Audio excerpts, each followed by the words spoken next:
આનંદનો અવસર છે માં જગદંબાના સાનિધ્યમાં મળ્યા છે તો વધુ સમય ન લેવો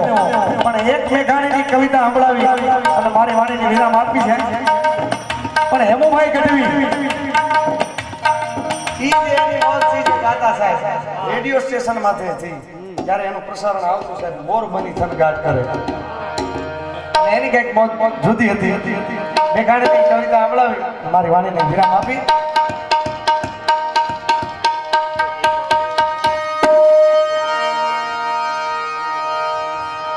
પણ વિચડી રમવા ચડી આમ નદી નાળા છલકા પણ પહાડ ઘોલે આડ્યું એ ઓલી મેઘ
માવું છે અને ભાણેનો ભાગે ભૂખ પણ કોક જ પાકે કુખ કે જેને જોઈને જીવે જીવ્યું મોજનો આવે માવ છે અને ભાણેનો ભાગે ભૂખ અગાસી ઉપર તો બુલેટ ફરે નહીં પણ સમયની પાબંદી છે મોજનો આવે માવ છે અને ભાણેનો ભાગે ભૂખ અમારા જીવદાન કેટલી કહે છે મોજનો આવે માવ છે અને ભાણેનો ભાગે ભૂખ ચોમાહાની માઇલ પર આંડરા ધાર વરસાદ મંડળ હોય ને કેવો વરસાદ એક ગીત સફા કરો મળ્યા વાદળા કગો વિકાલા મેઘવાળા ધારા માથે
કલાકારોના ઘણાને સાંભળવા વર્ષા ઋતુનું સભાગૃહ મેં અહીંથી રજૂ કર્યું એટલે તમને એમ થયું કે આપણે સાંભળીએ વર્ષા ઋતુનું સભાગૃહ ઘોડીના અનેક સભાગૃહ લખ્યા છે ચારણોએ પણ સમયની પાબંદી એટલે મોજ ન આવે માવ છે નાના કવિરાજ તમારી મોજ છે આપણે ફરી વારો લેવો પણ મળ્યા વાદળા ગગુ વિકાલા મેઘવાળા ધારામાં ચોમાસા જગરે સુગંધ સમાજ મારા ફેફડા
જેને જોઈને જીવે જીલ્યો જય માતાજી આવો મજા કરાવી અને અમારે ગઢવીની ખરેખર જીભ છે ને એને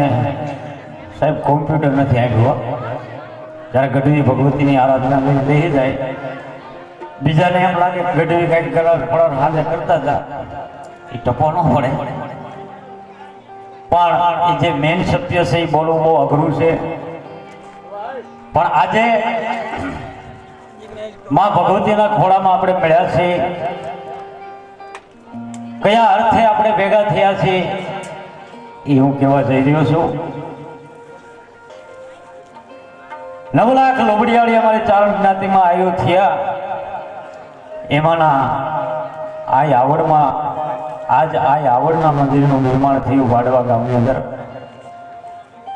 સમસ્ત 3.5 પાડાની કુળદેવી એ માં ભગવતી આવડ 7 બહેનો આવડ જોગડ તોગડ વિજભાઈ સાસાઈ હોલ અને જાનબાઈ મામડિયા ચારણી કર્યું 7 બહેનો એવી માં ભગવતી જગદંબા આ આવડ એના ખોળામાં હું તમે મળ્યા છે અને આવડને યાદ કરવા માટે તો કવિની જીભ ક્યારેય થાકી નથી પણ કવિ કે માં ભગવતી આવડ જગતના ચોકમાં ભગવતીએ કેવો એક પરસો આપેલો માં આવડે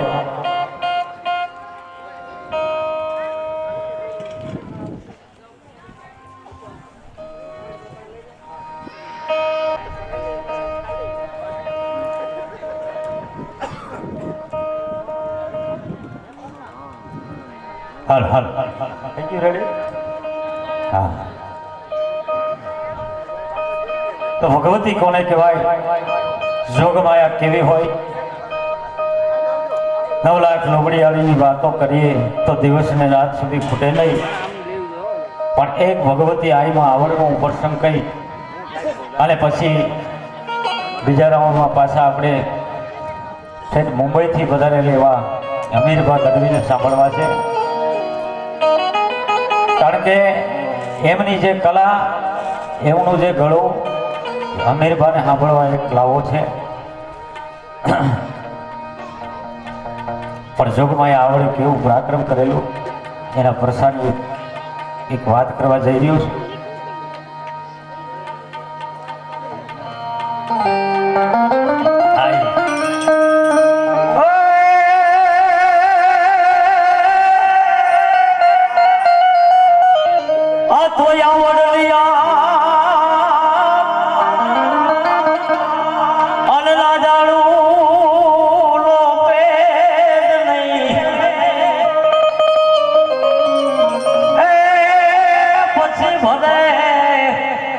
ડગલું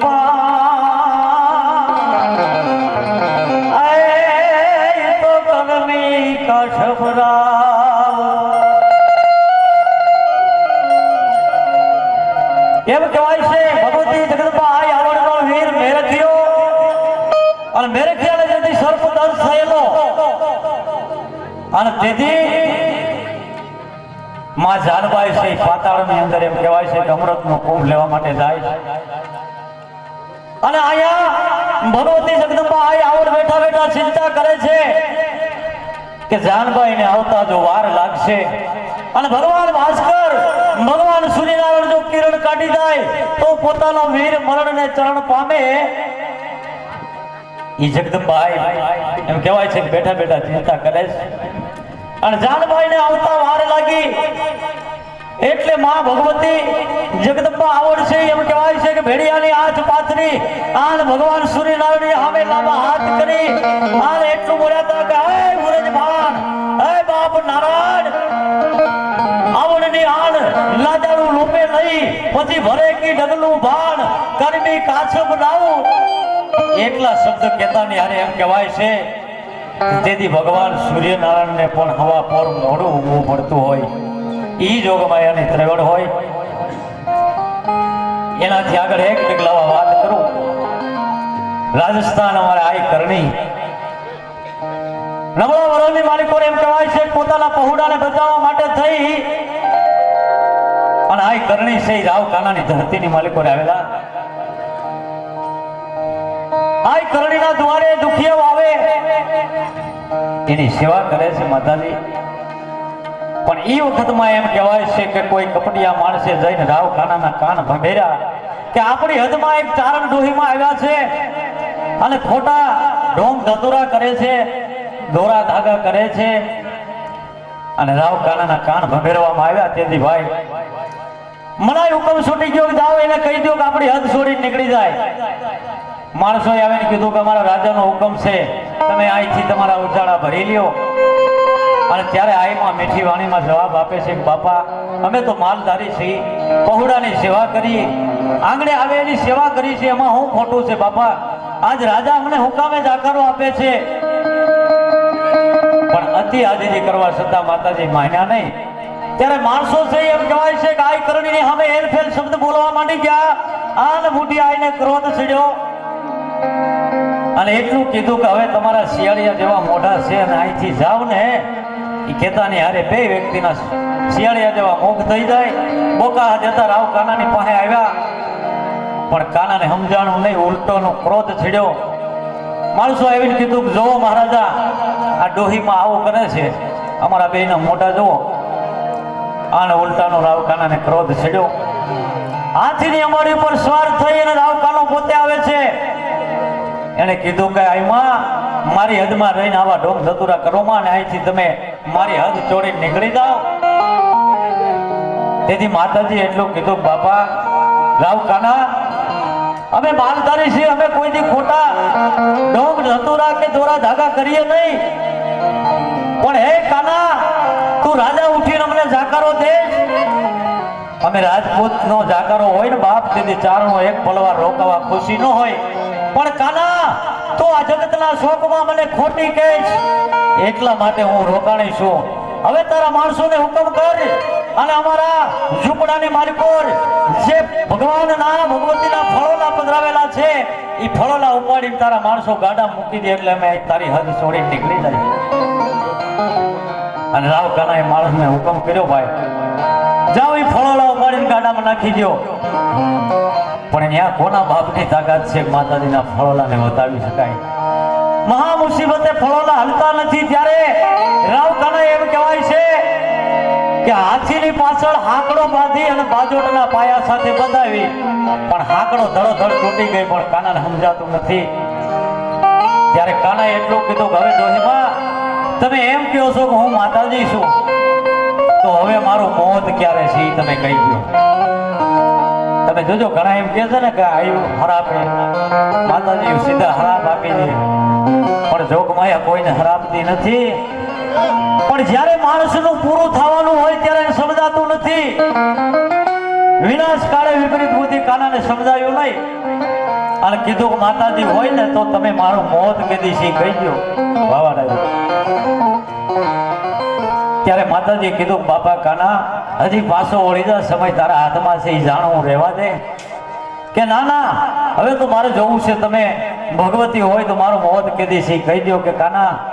આજથી 3 મહિને તારું મોત થાય. પણ ત્યાં તો કાનો એમ કહેવાય છે ખડગડાટ હસવા માંડ્યો. કરે ડોહીમાં તમે તો કેવડા બધા હોશિયાર છો, હું રાજપૂત છું, કદાચ ધીનાણાની માલિકો કામ આવી જાઓ અને તમારે કહેવાનું થાય કે મારો હરાપ લાગ્યો. એમ નહીં, હજી એનાથી કાંઈક વહેલું કયો કે કાના હવે તારે મરવાની ઉતાવળ હોય તો 3 મહિના. કે ના માં, હજી એનાથી કાંઈક વહેલું કયો. વાહ પટેલ કે હજી એનાથી કાંઈક વહેલું કયો માતાજી.